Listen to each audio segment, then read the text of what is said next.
All right, so welcome to this fairly short video on depreciation of business assets. And this particular PowerPoint video is going to be dedicated strictly to the straight line method of depreciation. We're going to learn all about that. Um, so as we go here, we need to look at some quick objectives. We need to consider what is depreciation. So this is a definition. We're going to look at some of the advantages and disadvantages of the straight line method, and it does have some of both. We need to understand all of the necessary steps in depreciating a fixed asset. Number three is probably going to take us, that's where we're going to spend the bulk of our time. We do need to understand a basic journal entry. We don't focus a lot on journal entries, but we do need to understand how to record depreciation, at least in a general sense. And finally, what are the financial statement implications of depreciation? We'll be focusing our attention on the income statement and the balance sheet. So, depreciation, what is it? And this is a very, very important question because you may have heard this term before in your life, and you may not have any idea what it means, or you may have an inaccurate definition in your mind. The layperson's definition of depreciation and the way that we will use it in this chapter, in this class, are largely two different things. So it says here depreciation is a method of cost allocation over the useful life of an asset. Okay, so just to kind of spill the beans a little bit here, depreciation is an expense item, but it's not an expense item that we take all at once. Depreciation is necessary because some assets provide benefits over an extended period of time, and for our purposes, we're going to say over 1 year. In other words, if we have an asset that produces a benefit for 1 year or less, we call that a current asset. But the name of our chapter is long-term or long-lived non-current assets. So we need to stretch that the cost of that item out over the useful life of the asset. Depreciation is a non-cash expense on the income statement called depreciation expense. Non-cash meaning we record this with the passage of time. We'll get into that a little bit later, but we're not writing a check to depreciation expense.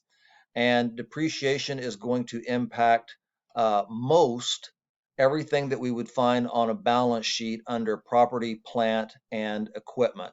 The one we say most here because, as we discussed in the prior class, we do not depreciate land. Okay, so and let's see here what else it says on the balance sheet by way of accumulated depreciation, but we are going to discuss that a little bit later in this PowerPoint presentation, so we'll skip past that now. Okay, so some quick advantages and disadvantages of the straight line depreciation method. It is very easy to understand and apply. I think you'll agree with that once you see how we do it. And it's uniform. And that's, if you think about it, these two advantages are somewhat intertwined. We're going to have the same depreciation expense each year. So if our depreciation expense on an asset is $10,000, it's going to be $10,000 for every full year that we have that asset before we expend its useful life. Disadvantages. It's not related to the actual use of the asset. And these two items are related here. This advantage here, which is an advantage of simplicity, creates a disadvantage here. Think about it. It's natural to use newer items a little bit more. And as they get older, we start saying, well, we better slow our use down a little bit if we don't want this thing to break on us. Well, with straight line depreciation, we assume that the use of an item is the same from period to period, even though that's not true. And again, uh, somewhat related still, it says straight line depreciation ignores lost efficiency as the asset ages, right? We're treating it the same for year 1, year 5, if it's a building, year 27, and so forth. So not the most accurate, but certainly the simplest method that we will look at. Okay, so in our example, we're going to look at a delivery truck. And this is going to be a delivery truck that we purchased for our business. And step one, what do we need to do? We need to determine the total price of the asset. You say, well, what about the price tag? Doesn't that tell us the total price of the asset? No, it does not. As we discussed in the prior class, uh, usually the biggest component of asset price or asset cost is the purchase price, but that's not all we have to consider. And that's what it says right here. It says, remember, the purchase price alone does not represent our total cost. All right. So we have a little bit of a review here. We saw this in the prior class. That's why we're calling it a review. And we've got 5 items here. And some of these items are going to be included in the truck's total cost, and some of them are not. And what we said in the prior class also was that any of these costs that we see here that are one-time costs, we're going to include in total cost, and anything that we have to pay over and over, say every year, every month, even every couple of years, those are going to be generally going to be expensed. So the price of the truck, we're absolutely going to count the price of the truck in the truck's total cost. Sales tax. Think about it. When you go to the store and you buy something, you pay sales tax on it generally. Sometimes if it's a food item, that's not necessarily the case. Excise taxes and sales taxes are the same thing. What about an annual permit because of the type of truck? No. The key is this hint right here, annual. That means we're going to incur this cost every year. So therefore, we're not going to count it. Truck lettering and customization. It's customary when you see a delivery truck for a business that it has some identifying information to tell you what company that is, whether it's a U-Haul truck or a truck for the local plumber. These items are considered to be one-time expenses and necessary to get the truck ready for its intended use. So we are going to count that these type items in the truck's total cost. A 12-month insurance policy? No, because next year, guess what? We're going to have to buy that 12-month insurance policy all over again. This is a recurring cost, so we won't count it. So our total cost is $50,000. And if you were to get out your trusty calculator and add up these 3 figures, I'm confident that it will come to $50,000. So we have determined the truck's total cost. Step 2, however, is we need to estimate the asset's residual slash salvage value. We put this here because residual and salvage value are the same thing. Okay. So in this case, we will estimate, there's that word again, it's here and it's here, that our delivery truck can be sold for $10,000 at the end of its useful life. So this is an estimate. That doesn't mean that whenever we're done with the truck, we're going to get $10,000. This just simply means that we're acknowledging that the truck is not going to be completely useless at the end of its useful life. So I just said this, the 10,000 only an estimate, and we may get more than 10,000. We may get less than 10,000 upon the truck's disposition, which is just another way of saying whenever we sell this item. Okay. So we know that our total cost is 50,000 and our estimated salvage value is $10,000. Estimate useful life of the asset is listed as step 3. I would make the argument that perhaps steps 2 and 3 are interchangeable in terms of their order. To get to go back to step 2 for just a moment, to get that $10,000 estimate, we kind of need to know how long we're going to use the item for, don't we? So steps 2 and 3 are very, very close as far as their sequencing. Um, most assets don't last forever. We talked about land, that's the one exception. When using straight line depreciation, we are concerned simply with the passage of time. It's very, very easy to use, not the most accurate. And in this case, we're going to estimate the delivery truck's useful life as being 5 years. So you can see where if we estimate this 5 years really before we determine the estimated salvage value, that actually in some ways makes more sense. We say, okay, we're going to pay $50,000 for this. We're going to use it and use it pretty heavily for 5 years. And by the time we're done, we estimate it's only going to be worth about $10,000.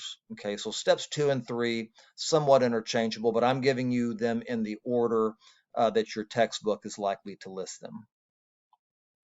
Step 4, calculate the asset's depreciable base. We don't depreciate the full $50,000 total cost under the straight line method. So depreciable base equals the total asset price, that's the 50,000, minus their residual value, that's the 10,000. And that's what it says right here. We calculated 50,000 for the asset price in step 1 and the residual value of the delivery truck as $10,000 in step 2. Therefore, our assets depreciable base is $40,000. Using a process called subtraction, we take our total asset cost of $50,000 minus the $10,000 residual value, and that's going to give us a depreciable base of $40,000.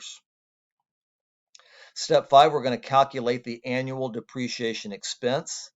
We're going to divide the assets depreciable base from step 4 that we just looked at by the estimated useful life of the asset from step 3. So as a reminder, our depreciable base was 40,000 and we estimated that we were going to use this vehicle for 5 years. So 40,000 divided by essentially 5 gives us a depreciation expense of $8,000 per year. 5 times 8,000 is 40,000. Okay, so that's how much depreciation expense is going to hit our income statement for this one asset every year. Okay, so financial statement implications. So even though depreciation is a non-cash expense, it is an expense, and so it is going to impact net income on the income statements. And it's also going to impact net assets. We're getting ready to look and see just exactly how that works. This is an old school, very old school journal entry. This is not what it would look like in your accounting software, okay?